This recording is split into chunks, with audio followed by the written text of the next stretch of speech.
Baba anashe nawe kumbare.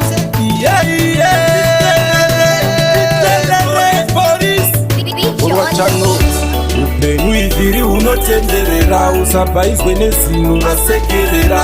Nditerere, utererese aya mashoko, tagape kuchengetera. Uchapasera, uchapepura, wara ungapera kungepemfura. Vachakunyoresa, vachakukonesa, pungwa mitemo yese vachakuchoresa. Kura, kura, kura, ushionere. Iwe kura, kura, kura, ushionere. Takachosa kura takasunza, kura ushionere.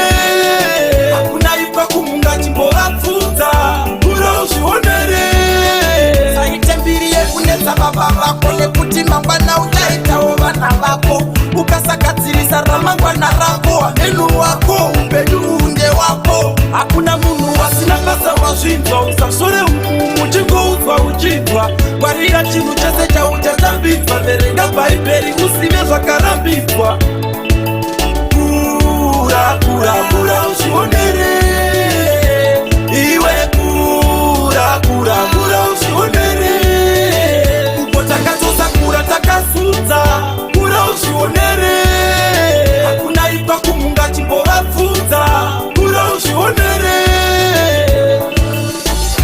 Upenyu iviri unotenderera, usabaizwe nezino rasekerera.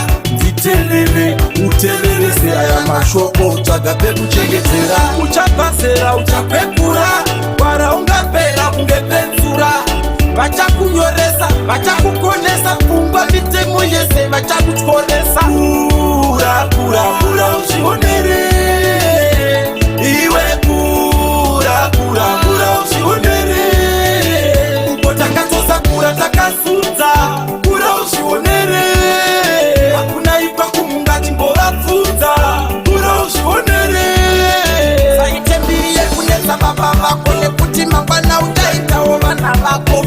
Ukasakadzirisa ramangwana rako, amenu wako, upenyu unde wako. Hakuna munhu wasina basa wazvinzwa, usasore uchingouzwa uchinzwa. Ngwarira chinhu chese chauchatambidzwa, verenga bhaibheri uzive zvakarambidzwa. Kura, kura, kura ushionere.